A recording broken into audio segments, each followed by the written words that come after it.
চরমোনাই দলের বলছেন যে জামাতের সাথে ইসলামী জোট নয়, জামাতের আকীদার ব্যাপারে যে কথা তারা অতীতে বলেছেন এখনো সেই আকীদা বহাল আছে।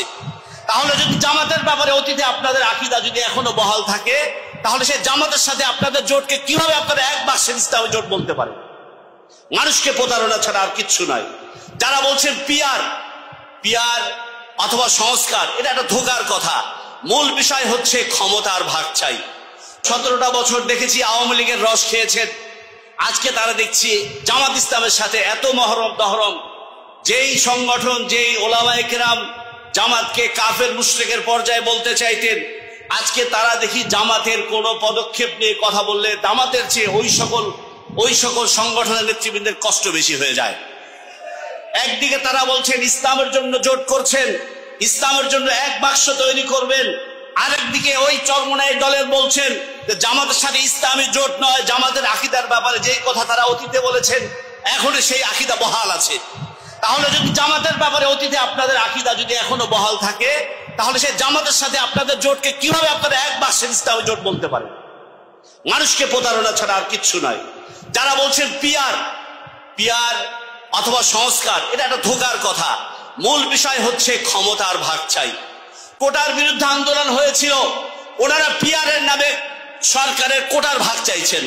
আরে ভাই, নির্বাচন হোক, নির্বাচনে আসেন, জনগণ যাকে গ্রহণ করবে তিনি ক্ষমতার মসনদে বসবেন। দেশকে যদি সঠিকভাবে চালাতে পারেন মানুষ তাদেরকে সাধুবাদ জানাবে, যদি ব্যর্থ হন মানুষ তাদেরকে ছুড়ে ফেলবে। দেখেন নেপালে সাম্প্রতিক গত 3-4 দিন আগে যে ঘটনা ঘটেছে, গত 17 বছর, আজকে পেপারে দেখেছি এই পিয়ার সিস্টেমের সরকারের কারণে গত 17 বছরে 13 বার নেপালের সরকারের পতন হয়েছে। দেখেন একটা দল যারা সংস্কার, বিচার, পিয়ার এইসব কথা বলছেন, উদ্দেশ্য হচ্ছে যত বেশি প্রলম্বিত করা যাবে, নির্বাচনকে বিলম্বিত করা যাবে, দেশের মধ্যে ঘোলাটে পরিস্থিতি তৈরি হবে, তারা তত বেশি প্রশাসনের সকল ক্ষেত্রে নিজেদের লোক ঢুকাবেন আর তাদের যে উদ্দেশ্য সেটা সাধন করবেন। আমি দক্ষিণবঙ্গের মানুষ, বাগেরহাট খুলনায় আমার বাড়ি, ওইখানে জামাত ইসলামের সমর্থন আছে আমি জানি, কিন্তু প্রকাশ্য ওইখানে ফ্যাসিবাদী আওয়ামী লীগের বিভিন্ন পর্যায়ের লোকজনের সাথে আজকে জামাতের আতাত। আজকে জামাত একদিকে বলছে আওয়ামী লীগের বিচার করবে, আর অন্যদিকে পর্দার আড়ালে তারা আওয়ামী লীগকে শেল্টার দেওয়ার, আওয়ামী লীগকে সহযোগিতা দিয়ে, আওয়ামী লীগকে নিরাপত্তা অথবা আওয়ামী লীগের কার্যক্রমগুলোকে পরোক্ষভাবে তারা তত্ত্বাবধান করে নিরাপত্তা দিয়ে আজকে তারা আওয়ামী লীগের সহযোগিতায় ক্ষমতায় মসনদে বসার চক্রান্ত করছেন। এর মধ্যে ঢুকবেন, আপনি একটা পোস্ট দিবেন, আপনি একটা লেখা লিখবেন, আর আপনার বিপক্ষে তথাকথিত ইসলামী জোট অথবা যারা পিয়ারের দাবিদার তারা পোস্ট দিবে, আপনি দেখবেন যে 90%, 80% ফেসবুকের ভোটে মনে হবে যে, ফেসবুকের মন্তব্যে মনে হবে যে তাদের দিকে চলে গেছে। এই যে প্রোপাগান্ডা মেশিন, 10 চক্রে ভগবান ভূত, 10 জন মিলে আপনি সত্য কথা বলছেন, সেটা তারা 50 জন মিলে মিথ্যা বানিয়ে দিচ্ছে। এত সুসংগত, মানে তাদের সুপরিকল্পিত, তাদের প্ল্যান প্রোগ্রাম তরুণ সমাজ, যুব সমাজকে মগজ ধুলাই করে, গ্রামের মফস্বলের মানুষদেরকে মিসগাইড করে কিন্তু আপনার আমার কার্যক্রমকে প্রশ্নবিদ্ধ করার জন্য সকল তৎপরতা অব্যাহত আছে। সেই জন্য পরিচয় আওয়ামী লীগের কাছ থেকে সকল সুযোগ সুবিধা ভোগ করেছেন, কখনো তাদের গায়ে ফুলের টোকাটিও লাগে নাই। একই রকম বক্তব্য শেখ মুজিবের ভাস্কর্যের বিরুদ্ধে এক নেতা দিয়েছেন, তিনি জেল খেটেছেন, আর এক নেতা শেখ মুজিবের মূর্তিকে বুড়িগঙ্গায় ভাসিয়ে দিতে চেয়েছেন, তার কিচ্ছু হয় নাই। তো যারা গত 17টা বছর দেখেছি আওয়ামী লীগের রস খেয়েছেন, আজকে তারা দেখছি জামাত ইসলামের সাথে এত মহরম দহরম। যেই সংগঠন, যেই ওলামায়ে কেরাম জামাতকে কাফের মুশরিকের পর্যায়ে বলতে চাইতেন, আজকে তারা দেখি জামাতের কোনো পদক্ষেপ নিয়ে কথা বললে জামাতের চেয়ে ওই সকল সংগঠনের নেতৃবৃন্দের কষ্ট বেশি হয়ে যায়। একদিকে তারা বলছেন ইসলামের জন্য জোট করছেন, ইসলামের জন্য এক বাক্স তৈরি করবেন, আরেকদিকে ওই চরমোনাই দলের বলছেন যে জামাতের সাথে ইসলামী জোট নয়, জামাতের আকীদার ব্যাপারে যে কথা তারা অতীতে বলেছেন এখনো সেই আকীদা বহাল আছে। তাহলে যদি জামাতের ব্যাপারে অতীতে আপনাদের আকীদা যদি এখনো বহাল থাকে, তাহলে সেই জামাতের সাথে আপনাদের জোটকে কিভাবে আপনারা এক বাক্সের ইসলামী জোট বলতে পারেন? মানুষকে প্রতারণা ছাড়া আর কিচ্ছু নয়। যারা বলছেন পিয়ার অথবা সংস্কার, এটা একটা ধোঁকার কথা। মূল বিষয় হচ্ছে ক্ষমতার ভাগ চাই। কোটার বিরুদ্ধে আন্দোলন হয়েছিল, ওনারা পিয়ারের নামে সরকারের কোটার ভাগ চাইছেন। আরে ভাই, নির্বাচন হোক, নির্বাচনে আসেন, জনগণ যাকে গ্রহণ করবে তিনি ক্ষমতার মসনদে বসবেন। দেশকে যদি সঠিকভাবে চালাতে পারেন মানুষ তাদেরকে সাধুবাদ জানাবে, যদি ব্যর্থ হন মানুষ তাদেরকে ছুঁড়ে ফেলবে। দেখেন নেপালে সাম্প্রতিক গত 3-4 দিন আগে যে ঘটনা ঘটেছে, গত 17 বছর, আজকে পেপারে দেখেছি এই পিআর সিস্টেমের সরকারের কারণে গত 17 বছরে 13 বার নেপালের সরকারের পতন হয়েছে।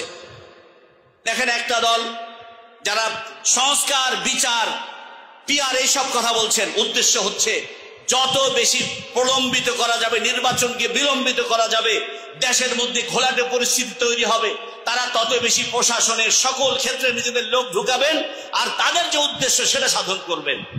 আমি দক্ষিণবঙ্গের মানুষ, বাগেরহাট খুলনায় আমার বাড়ি, ওইখানে জামাত ইসলামের সমর্থন আছে আমি জানি, কিন্তু প্রকাশ্য ওইখানে ফ্যাসিবাদী আওয়ামী লীগের বিভিন্ন পর্যায়ের লোকজনের সাথে আজকে জামাতের আতাত। আজকে জামাত একদিকে বলছে আওয়ামী লীগের বিচার করবে আর অন্যদিকে পর্দার আড়ালে তারা আওয়ামী লীগকে শেল্টার দেওয়ার, আওয়ামী লীগকে সহযোগিতা দিয়ে, আওয়ামী লীগকে নিরাপত্তা অথবা আওয়ামী লীগের কার্যক্রমগুলোকে পরোক্ষভাবে তারা তত্ত্বাবধান করে নিরাপত্তা দিয়ে আজকে তারা আওয়ামী লীগের সহযোগিতায় ক্ষমতায় মসনদে বসার চক্রান্ত করছেন। পিআর আর বিচার সবকিছুর মূল উদ্দেশ্য যেটা বলতে চাই আজকে দেশকে অস্থিতিশীল করা।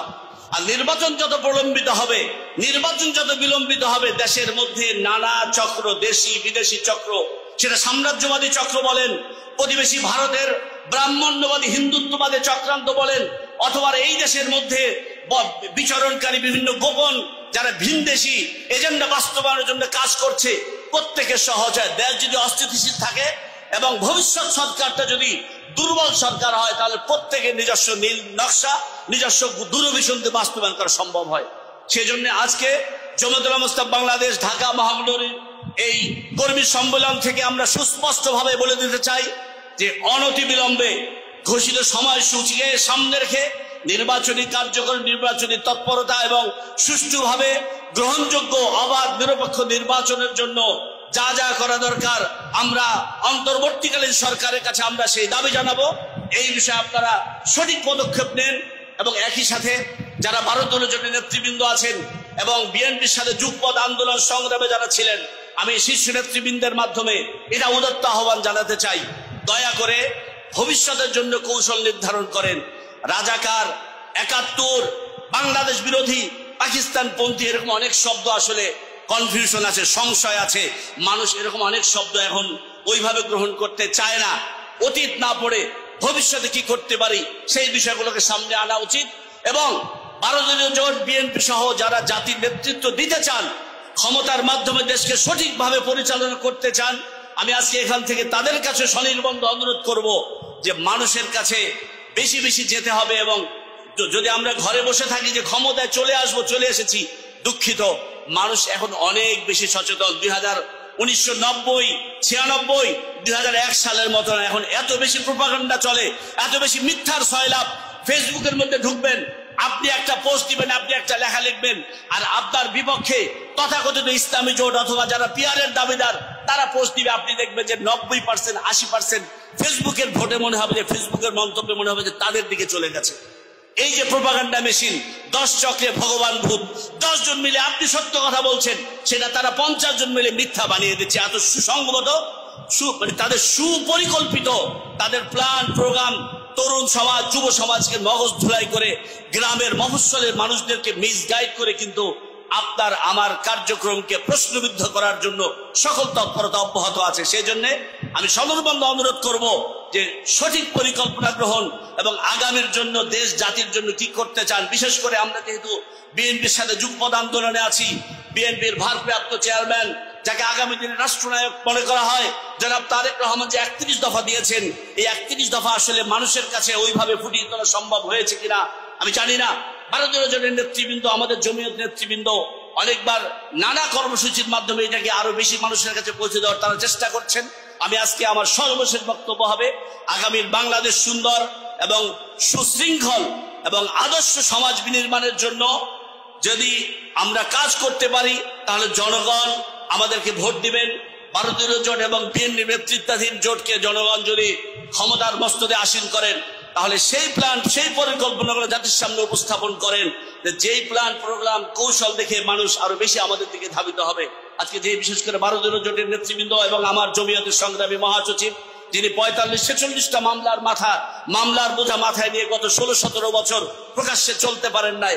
আজকের প্রোগ্রামের যিনি সভাপতি মুফতি জাকির হোসাইন, গত 2024-এর এই যে দামি নির্বাচনের এই প্রতিবাদ করতে গিয়ে তিনি নির্যাতিত, কারা নির্যাতনের শিকার হয়েছেন। আর অসংখ্য আলেম আছেন যাদের মসজিদ থেকে খেদমত চলে গেছে, নিজের ঘর বাড়িতে থাকতে পারেন নাই।